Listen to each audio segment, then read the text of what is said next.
हाँ दोस्तों, मैं Girish sir GRS study challenge पर आप सभी का स्वागत और अभिनंदन करता हूँ। आज हम पढ़ेंगे प्रकाश का परावर्तन, रिफ्लेक्शन ऑफ लाइट। लेकिन उसको जानने से, प्रकाश का परावर्तन जानने से पहले हम जानेंगे प्रकाश क्या है। तो आज आप देखते होंगे कि पौधे हैं वो क्या करते हैं, प्रकाश संश्लेषण के लिए प्रकाश को ग्रहण करते हैं। मनुष्यों या जंतुओं के लिए या जितने भी आपके छोटे बड़े सभी प्राणी हैं उनको क्या चाहिए, प्रकाश चाहिए, क्योंकि प्रकाश के अभाव में कोई भी प्राणी जीवित नहीं रह सकता है। यानी पूरा संसार जो ये रोशनीवान है, जो प्रकाशवान है, जो पूरी चमक है, किसके कारण है, प्रकाश के कारण है। तो ये प्रकाश हमें मिले कहाँ से? तो प्रकाश, पहले हम जाने प्रकाश है क्या। चलिए प्रकाश के बारे में जानेंगे। प्रकाश क्या है? प्रकाश, लाइट। तो हम जानते हैं प्रकाश एक प्रकार की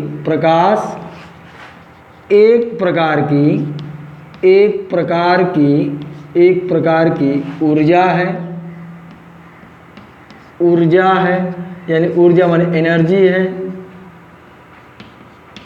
है जिसके द्वारा हम किसी वस्तु को देख सकते हैं, जिसके द्वारा हम किसी वस्तु को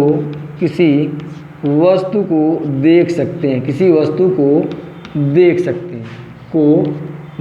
सकते हैं। एक चीज़ समझ में आ गई कि किसी वस्तु को देखने के लिए किसकी आवश्यकता होती है?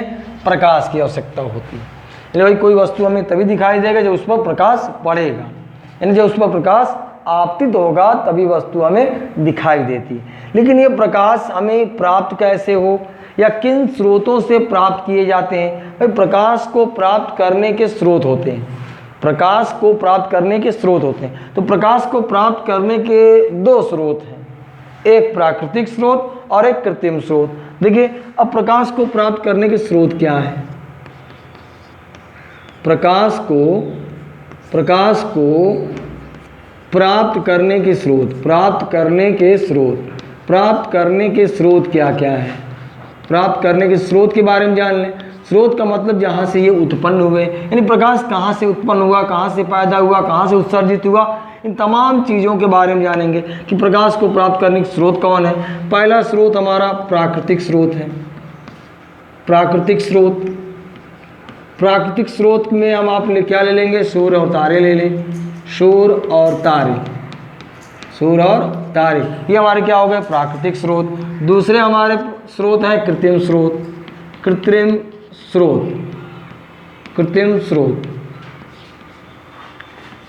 स्रोत में आप क्या ले लेंगे? विद्युत बल्ब ले लीजिए।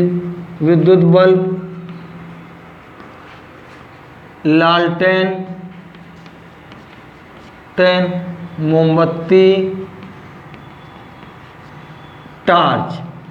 अब बात ये आती है कि भाई प्राकृतिक स्रोत क्या होते हैं। भाई प्राकृतिक स्रोत में हमने देखा सूर्य और तारे हैं, लेकिन प्राकृतिक स्रोत किसको कहा जाता है? प्राकृतिक स्रोत वे स्रोत होते हैं जिनका कोई जन्मदाता नहीं है। जैसे सूर्य को किसने बनाया? I don't know. तारों को किसने बनाया? I don't know. जिसके बारे में हम जान ना सकें इसको बनाया किसने, तो हमारे क्या होंगे? वो प्राकृतिक स्रोत हैं। नेचुरल, यानी जो नेचर में हमें पहले से ही अनादिकाल से ही व्याप्त हैं, पहले से ही अनादिकाल से इस ब्रह्मांड पर उपस्थित हैं, वो क्या है? प्राकृतिक स्रोत हैं। तो सूर्य और तारे क्या है? हमारे प्राकृतिक स्रोत। ये अनादिकाल से ब्रह्मांड में उपस्थित हैं। अब कृत्रिम स्रोत भी कुछ को कहेंगे हम। कृत्रिम स्रोत का मतलब हुआ जो मानव के द्वारा बनाए गए, यानी ये जो विद्युत बल्ब हुआ, लालटेन हुआ, मोमबत्ती हुआ, टार्च हुआ, किसके द्वारा बनाए गए हैं? मानव के द्वारा बनाए गए हैं। मानव के द्वारा बनाए गई वह वस्तुएं क्या है? कृत्रिम स्रोत। जैसे विद्युत बल्ब को किसने बनाया? तो विद्युत बल्ब को किसने बनाया? एडिसन ने बनाया। अमेरिका के वैज्ञानिक जॉन एडिसन ने बनाया। तो विद्युत बल्ब का आविष्कार एडिसन ने किया। ये भी क्या थे? एक मानव थे। तो ये कृत्रिम स्रोत, यानी प्रकाश को प्राप्त करने के जो स्रोत हैं, कृत्रिम स्रोत जो है मानव के द्वारा बनाए गए, जैसे विद्युत बल्ब, लालटेन और मोमबत्ती, टार्च इत्यादि हैं। अब बात आते हैं भाई प्रकाश की, तो स्रोत हमको जानकारी हो गई। अब बात आती है कि प्रकाश के लिए भाई प्रकाश के लिए माध्यम की आवश्यकता होती है। तीसरी बात इसमें आती है कि भाई प्रकाश भाई हमें दिखाई दे, भाई प्रकाश हमें क्यों दिखाई देगा, उसके लिए हमें एक माध्यम की ज़रूरत होती है। तो प्रकाश के लिए माध्यम की आवश्यकता होती है। प्रकाश के लिए किसकी आवश्यकता होती है?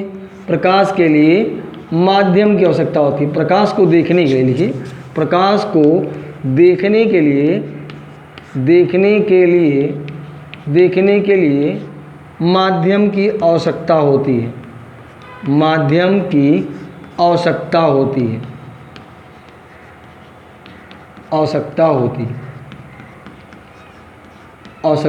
है। अब माध्यम के बारे में बात करें तो माध्यम क्या होते हैं? माध्यम का मतलब एक ऐसी वस्तु है जिससे प्रकाश पड़ने के बाद, अब माध्यम किसको कहेंगे हम? माध्यम का मतलब हुआ, जैसे माध्यम में मतलब मान के चलिए कांच, वायु, मानव, जानवर, टेबल, कुर्सी, मेज, किताब, चंद्रमा, पेड़ पौधे, ये सब क्या है? माध्यम है। यानी प्रकाश जब इन पर पड़े, कांच पर पड़े या वायु पर पड़े या हमारे आप पर पड़े या जानवर पर पड़े या टेबल पर पड़े या कुर्सी पर पड़े या मेज पर पड़े या किताब पर पड़े या चंद्रमा पर पड़े या पेड़ पौधों पर पड़े, तभी हमें प्रकाश दिखाई देता। तो ये क्या हो गए? माध्यम। लेकिन माध्यम में भी डिस्ट्रीब्यूशन है कि माध्यम कितने प्रकार के होते हैं। तो हम जनरली माध्यम को दो भागों में बांट देते हैं।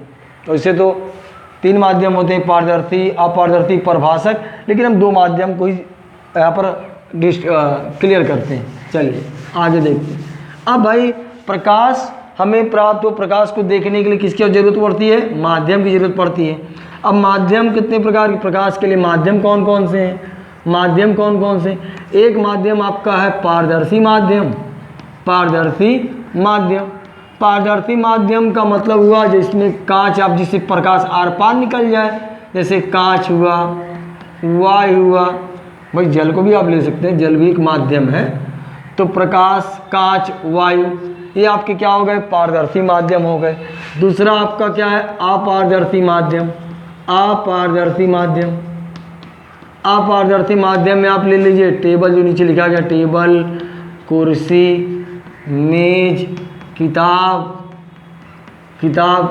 मानव, जानवर, ये तमाम चीज़ें जो आ रही हैं, टेबल, कुर्सी, मेज, किताब, मानव, जानवर, ये क्या आपके अपारदर्शी माध्यम है। अब प्रश्न ये उठता है कि वस्तु हमें दिखाई कैसे देती है? चलिए इसको एक एग्जाम्पल के माध्यम से हम समझने का प्रयास करते हैं। अच्छा, एक चीज़ पहले और देख लीजिए कि भाई प्रकाश की जो चाल होती है, इसमें एक बात और जोड़ देते हैं कि प्रकाश की चाल जो होती है, इसको अभी रहने देते हैं, पहले हम इसको बता देते हैं। चलिए देखिए, अब मान लीजिए ये सूर्य, क्या है? सूर्य। ये क्या है? आपका सूर्य, ये सूर्य। और मान लीजिए ये टेबल है, यहाँ पर हमारे एक मित्र जय किशन सर खड़े हैं। मैं नहीं खड़ा हूँ, जय किशन, मैं पढ़ा रहा हूँ भाई, जय किशन सर खड़े हैं। तो मान लीजिए जय किशन सर मेरे मित्र हैं, जय किशन सर ये हमारे मित्र हैं। इनका भी एक चैनल है इंग्लिश ग्राम, आप उसमें इंग्लिश की अच्छी जानकारी प्राप्त कर सकते हैं। चलिए देखिए, तो जय किशन सर हैं।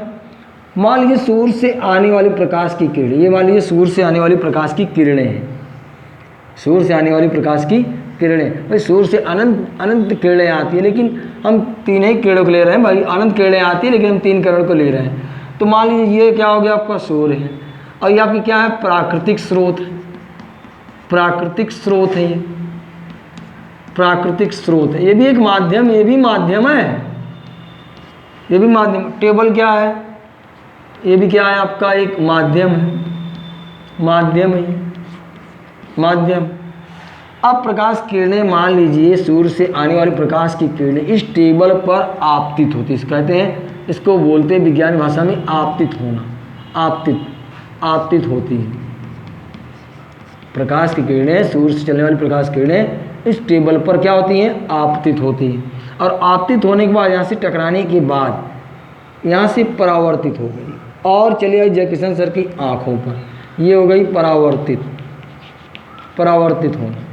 अब यहाँ से प्रकाश की किरणें टकराई टेबल पर और टेबल से क्या हो गई, आप परावर्तित हो गई और हमारे मित्र जयकिशन सर की आंखों पे गई।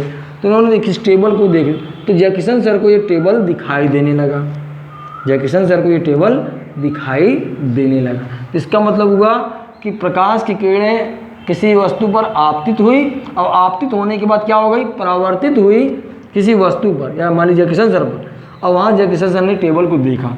तो हम कह सकते हैं कि प्रकाश के लिए किसकी आवश्यकता होती है, माध्यम की आवश्यकता होती है। यानी प्रकाश तभी हमें दिखाई पड़ा जब प्रकाश टेबल पर गिरा और टेबल से हमारे मित्र के आंखों पर पहुंचा, तभी हमें टेबल दिखाई पड़ा। तो हम कह सकते हैं कि प्रकाश को देखने के लिए हमें किसकी आवश्यकता पड़ती है, माध्यम की आवश्यकता पड़ती है। वो माध्यम पारदर्शी माध्यम भी हो सकता है और अपारदर्शी माध्यम भी हो सकता है। चलिए अब इसके आगे बात करते हैं। चलिए अब प्रकाश की चाल के बारे में बात करते हैं। इसके बाद हम अलग दूसरे टॉपिक नंबर 4 की बात करते हैं। 4 में क्या है कि प्रकाश की जो चाल है, प्रकाश की चाल विभिन्न माध्यमों में भिन्न भिन्न होती है, विभिन्न माध्यमों में अलग अलग होती है। यानी प्रकाश की चाल अलग अलग माध्यम में अलग अलग होती है। यानी अगर वायु में प्रकाश वायु से आ रहा है, मान लो प्रकाश कहाँ से आ रहा है, वायु से आ रहा है, तो प्रकाश की चाल वायु में निर्वात में 10⁸ मीटर प्रति सेकंड होती है, लेकिन अगर जल में पड़ गई, प्रकाश किरणें जल में आए, इसकी चाल चेंज हो जाती है, 10⁸ मीटर प्रति सेकंड हो जाती है। तो ये देख रहे हैं, क्या देख रहे हैं कि प्रकाश की चाल वायु में अलग है और जल में अलग, कांच में अलग होगा, टेबल पर अलग होगा, कुर्सी मेज पर अलग। यानी हर माध्यम के लिए प्रकाश की चाल क्या होती है, अलग अलग होती है। प्रकाश की चाल हर माध्यम के लिए विभिन्न मतलब अलग अलग माध्यमों के लिए अलग अलग होती है। जैसे वायु के लिए कुछ और होगा, जल के लिए कुछ और होगा, कांच के लिए कुछ और होगा, टेबल के लिए कुछ और होगा, कुर्सी के लिए कुछ और। इन तमाम प्रकार से हम कह सकते हैं कि प्रकाश की चाल अलग अलग माध्यमों में अलग अलग होती है। अब बात आती है कि प्रकाश की चाल होती कितनी है। चलिए इसको मिटा दें। अब प्रकाश की चाल के बारे में बात करते हैं। प्रकाश की चाल होती कितनी है, तो प्रकाश की चाल निर्वात अथवा वायु में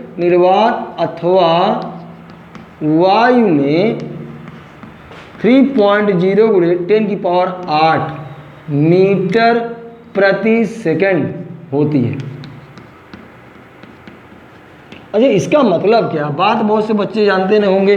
सर ने अपने तो लिख दिया कि 3.0 × 10⁸ मीटर प्रति सेकंड। इसका क्या मतलब है, इसका मतलब क्या होता है? बहुत से लोग पूछ सकते हैं भाई इसका क्या मतलब है, इसका मतलब भी जानिए।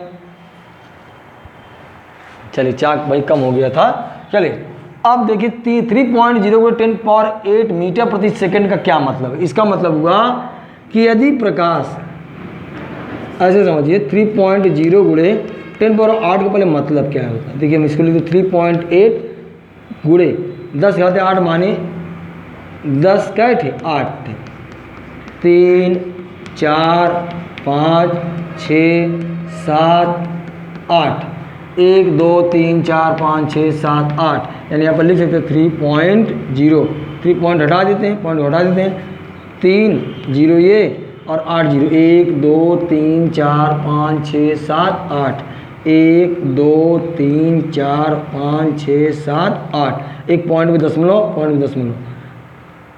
इसका मतलब हुआ मीटर प्रति सेकंड।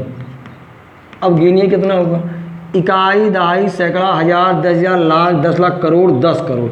इसका मतलब 30 करोड़ मीटर की दूरी प्रकाश तय करती है। यानी 30 करोड़ मीटर की दूरी प्रकाश तय करती है 1 सेकंड में। यानी 1 सेकंड में प्रकाश 30 करोड़ मीटर दूरी चल जाती है। यानी 1 सेकंड बीता नहीं कि प्रकाश 30 करोड़ मीटर की दूरी तय कर लिया। अगर मैं इसको किलोमीटर में कहूँ तो 3 लाख किलोमीटर की दूरी प्रकाश तय करती है 1 सेकेंड में। प्रकाश तय करती है 1 सेकेंड में। 1 सेकेंड यानी घड़ी का 1 सेकेंड बीता नहीं कि प्रकाश 3 लाख किलोमीटर गमन करती है। सोचिए इतनी चीज। और इसी चाल पर, इसी कैलकुलेशन पर आइंस्टीन ने एक समीकरण निकाला था E = mc²। ये द्रव्यमान ऊर्जा समीकरण बहुत ही इंटरेस्टिंग है कि द्रव्यमान ऊर्जा समीकरण इसी सिस्टम पर उन्होंने इसी वेग के गणना के आधार पर निकाला था E = mc²। चलिए अब इसके आगे बात करते हैं। अब आते हैं प्रदीप्त और अप्रदीप्त वस्तुएं क्या होती हैं। इसको मिटा दिया जाए। समझ में आ गया होगा ये पूरी बात ही मेरी। कोशिश करेंगे आपको छोटी छोटी बातों को समझाने का प्रयास करेंगे हम, ताकि आपको कोई चीज़ छूटे ना। चलिए आगे देखते हैं। अब आते हैं प्रदीप्त और अप्रदीप्त वस्तुएं। प्रदीप्त एवं अप्रदीप्त वस्तुएं। प्रदीप्त और अप्रदीप्त वस्तु, luminous and non luminous bodies. तो प्रदीप्त वस्तुएं क्या होती हैं? चलिए पहले हम प्रदीप्त वस्तुओं को देख लें। प्रदीप्त वस्तुएं वे वस्तुएं जिनका अपना स्वयं का प्रकाश, ऐसी वे वस्तु जिनका अपना स्वयं का प्रकाश होता है या प्रकाश को उत्सर्जित करती हैं। और उत्सर्जित का मतलब बाहर निकालती हैं। प्रकाश को अपने से बाहर निकालती हैं, यानी पहले प्रकाश को पैदा करती हैं, प्रकाश को पैदा करने के बाद उसको उत्सर्जित यानी बाहर निकालती हैं, यानी प्रकाश को उत्सर्जित करती हैं, बाहर निकालती हैं। तो ऐसी वस्तु जिनका अपना स्वयं का प्रकाश हो, ऐसी वस्तुएं जिनका अपना क्या हो, स्वयं का प्रकाश हो। तो बहुत से लोग सोचते हैं सर मेरा भी स्वयं का प्रकाश, मैं भी चिकना हूँ, चमक रहा हूँ। अरे नहीं भाई, चिकने से नहीं मतलब है। यहाँ चिकने का मतलब है प्रकाश से, कि भाई प्रकाश जिनका अपना स्वयं का प्रकाश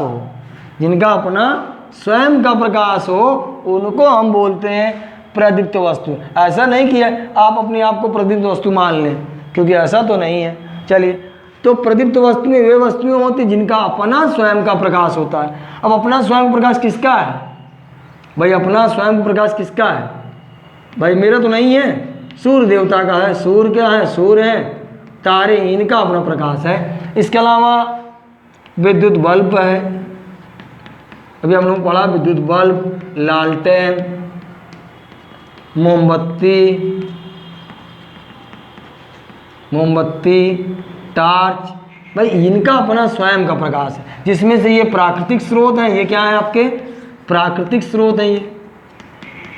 ये प्राकृतिक स्रोत वाले हैं और ये कृत्रिम स्रोत वाले हैं। तो ऐसी वस्तु जिनका अपना स्वयं का प्रकाश होता है, जो स्वयं प्रकाश को उत्सर्जित करती हैं, उसको हम प्रदीप्त वस्तुएं कहते हैं। जैसे सूर्य, तारे, विद्युत बल्ब, लालटेन और मोमबत्ती, टॉर्च। सूर्य, तारे जिसमें प्राकृतिक स्रोत होते हैं, और विद्युत बल्ब, लालटेन, मोमबत्ती, टॉर्च ये आपके कृत्रिम स्रोत हैं। अब चलिए इसके बाद आते हैं अप्रदीप्त वस्तुएं, आदीप्त वस्तुएं बोल सकते हैं।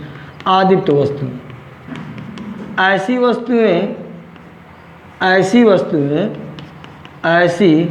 वस्तुएं जिनका अपना स्वयं का कोई प्रकाश नहीं होता। ऐसी वस्तु जिनका अपना स्वयं का कोई प्रकाश नहीं होता, कोई प्रकाश नहीं होता है, परंतु क्या है? परंतु जब इन पर प्रदीप्त वस्तुओं का प्रकाश पड़ता है, जब इन पर प्रदीप्त वस्तुओं का प्रकाश पड़ता है, तो ये दिखाई देते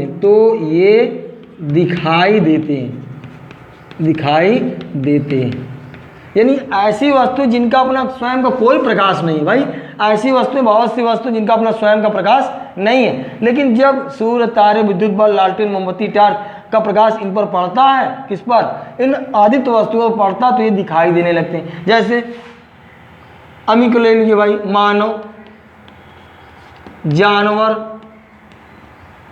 जानवर, टेबल, कुर्सी। अच्छा, इसके बाद ये तो हो गया। पृथ्वी, जिसको माता कहते हैं, पृथ्वी, चंद्रमा, ये तमाम चीज़ें, मानव, जानवर, टेबल, कुर्सी, पृथ्वी, चंद्रमा, ये भी क्या है, अदीप्त वस्तुएं, अप्रदीप्त वस्तुएं, क्योंकि इनका अपना स्वयं का प्रकाश नहीं है। अब बहुत से लोग पूछते हैं, सर पृथ्वी तो स्वयं दिन में चमक होती है, दिन में तो सूर्य, पृथ्वी चमकती हुई दिखाई देती है, पृथ्वी में उजाला होता है। ये उजाला पृथ्वी किसके कारण होता है, सूर्य के कारण। सूर्य से जब आने वाली प्रकाश की किरणें, सूर्य से चलने वाली प्रकाश की किरणें पृथ्वी पर गिरती हैं, तो पृथ्वी हमें प्रकाशवान दिखाई पड़ता है। उसी प्रकार जब सूर्य किरणें चंद्रमा पर गिरती हैं, तो चंद्रमा भी हमको प्रकाशवान दिखाई देता है। तो यानी क्या, ये आदित्य वस्तु, इनका स्वयं का कोई प्रकाश नहीं है। जब सूर्य की किरणें इन पर पड़ती हैं, तभी ये हमको दिखाई देती हैं। किसी भी पड़े भाई, इन पर पड़े, इन पर तभी दिखाई देंगे। तो ये हो गए हमारे आदित्य वस्तुएं। आशा करता हूँ दोस्तों आपको हमारा वीडियो पसंद आया होगा। पसंद आता है तो लाइक कीजिएगा, सब्सक्राइब कीजिएगा और शेयर कीजिएगा। धन्यवाद।